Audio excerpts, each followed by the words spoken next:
سخت ضرورت ہے کہ پاکستان کی حکومت کی نگرانی میں اجل محدثین، فقہا، محققین اور مناظرین کا ایک وفد تشکیل دیا جائے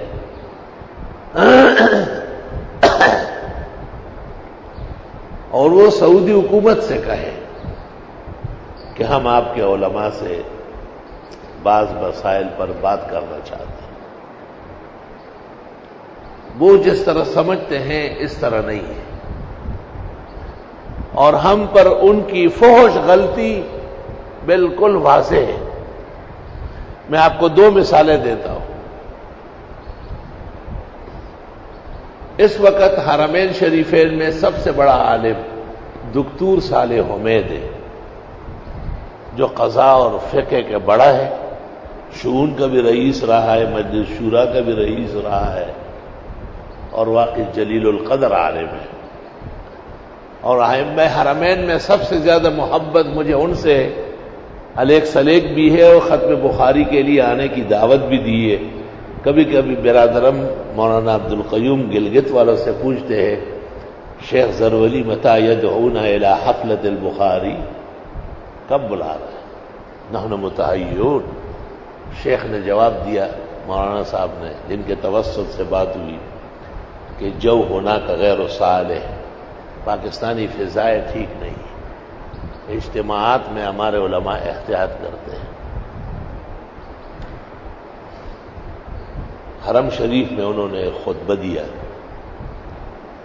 اور اس خطبے کی وجہ یہ تھی کہ بادشاہ عرب عبداللہ شاہ عبداللہ نے سعودیوں میں پیسے تقسیم کیے بہت بڑے پیمانے پر، کیونکہ امریکہ نے ان کو کہا کہ تم انتخاب کا مطالبہ کرو۔ تو انتخاب میں تو وہ شاہی خاندان پٹے گا، کبھی بھی حکومت میں نہیں رہیں گے، تو شاہ عبداللہ نے ارب و کرب ان پر تقسیم کر کے کہا پیسے جتنا چاہیے لے لو، انتخاب کا نام نہ لو۔ یہ بہت مشکل ہے۔ تو لوگوں میں چمگوئیاں ہوتی ہے۔ تو شیخ نے جو جمعہ کعبے میں پڑھایا اس میں موجود تھا، اور وہ ریکارڈ نکالا ہے میں نے۔ عزیزم محمد انور شاہ کو اللہ جزائے خیر دے، پورا خطبہ نکالا ہے، وہ نیٹ سے نکل آتا ہے۔ شیخ نے کہا ہے، الفقر مذموم فی کتاب اللہ و سنت رسولی ولیس بممدوح، الفقر ذلت۔ حالانکہ بخاری میں باب فضل الفقر والفقراء، اور سینکڑوں احادیث صحاح صحیحین میں موجود ہے کہ آپ نے فقر اور فقراء پر فخر کیا ہے، دعا مانگی ہے، امت کو ترغیب دی ہے۔ تو میں نے انور شاہ کو کہا کہ شیخ کو 1-2 حدیثیں سینڈ کرو، اور ان کو کہا گیا کہ جناب کا خطبہ پورے عالم نے سنا، اللہ سننے کی توفیق دے، آپ کا خطبہ مقبول و مبرور رہے۔ مگر سب ایک جیسے نہیں ہے، کبار علماء و حفاظ حدیث موجود ہے، آپ کا خطبہ صحیح احادیث کے خلاف واقع ہوا، اور مندرجہ ذیل حدیثوں پر غور کریں۔ چنانچہ اس کا پیغام آیا، سامحونی سأصلحها انشاءاللہ بعد برہا وسلموا منی علی ابیکم الحنون البحور للآثار والاحادیث، ریکارڈ میں موجود ہے۔ والد صاحب کو سلام کہے اور معاف فرمائے، میں ان قریب اس کی اصلاح کروں گا۔ یہ ایک بات ہو گئی۔ شریم نے خطبہ دیا، اس میں موجود تھا، جمعے کا خطبہ دیا۔ خطبہ اس طرح دیا کہ اہل باطل صرف اپنے دلائل پیش کرتے ہیں،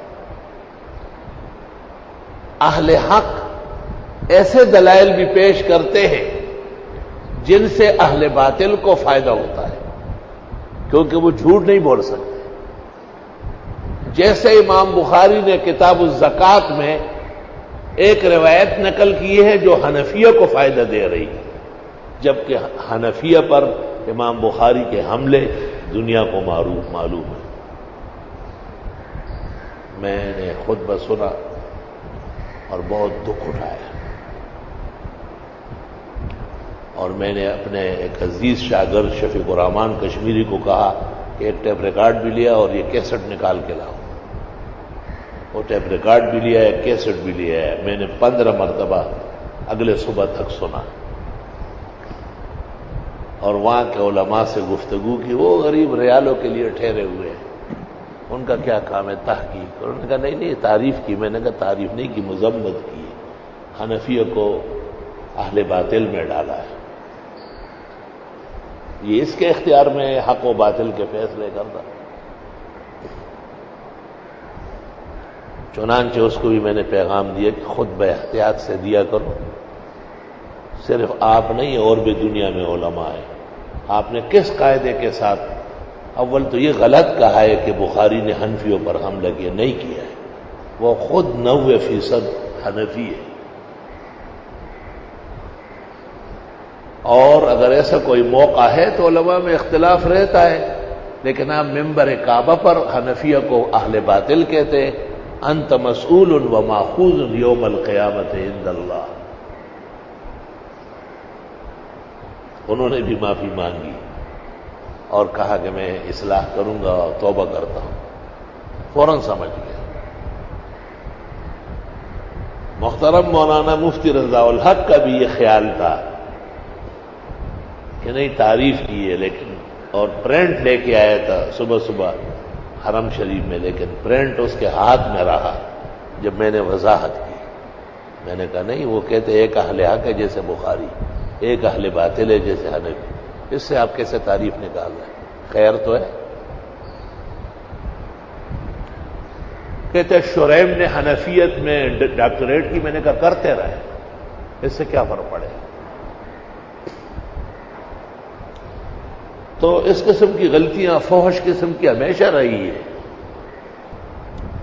اس لیے میں ہمیشہ مولانا فضل الرحمان صاحب مدظلو سے بھی میں نے عرض کیا، علامہ خالد محمود سے بھی عرض کیا کہ ایک موقر وفد علماء راسخین کا، بڑے جو ہمارے ہاں معروف فی العلم ہیں، ان کو اکٹھے کیا جائے